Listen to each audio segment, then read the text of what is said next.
နေဖွဲ့စည်းတဲ့ကကြိုတွေဟာရောင်မျိုးမျိုးနဲ့တောက်ပနေကြတာကိုသတိထားမိမှာပါဒီရောင်တွေကအဲ့ဒီကြိုရဲ့လိုဘက်ချက်တွေကိုဖော်ပြနေတာဖြစ်ပါတယ်မာဂျူရီခေါ်ပုတ်ဟူးကြိုဟာမိခိုးရောင်ပါ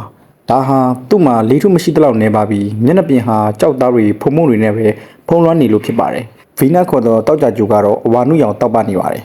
ဒါဟာသူ့ရဲ့လေထုထဲမှာကာဗွန်ဒိုင်အောက်ဆိုဒ်နဲ့ဆာလ်ဖျူရစ်အက်ဆစ်တွေတိမ်တိုက်တွေထူတက်နေလို့ပါပဲကဘာမီကတော့အပြာရောင်ပါဒါဟာကျွန်တော်တို့စီမှာတပုတ်တရားတွေရှိနေပြီးလေထုကအပြာရောင်ငလင်းရောင်ကိုပြန့်ကျဲစေလို့ဖြစ်ပါတယ်မတ်ကောအင်္ဂါဂျိုဟာနေရဲနေပါတယ်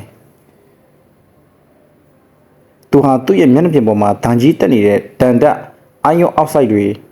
မြောက်များရှိနေတာကြောင့်ပါ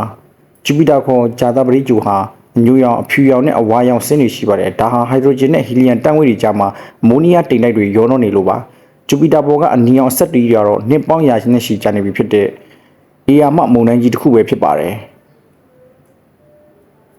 စနီခေါ်စီတန်ဂျိုရွှေရောင်ဖြော့ဖြော့ရှိပါတယ်ဒါကလည်းသူ့ရဲ့လေထုထဲမှာအမိုနီးယားတိမ်လွှာတွေကြောင့်ပဲဖြစ်ပါတယ်ယူရေနက်စ်ကတော့အပြာရောင်ရှိပါတယ်သူ့ရဲ့လေထုထဲမှာမီသိန်းတန်းငွေတွေကအနီရောင်အလင်းကိုစုပ်ယူပြီးအပြာရောင်ကိုပြန်ကန်ထုတ်လို့ပါ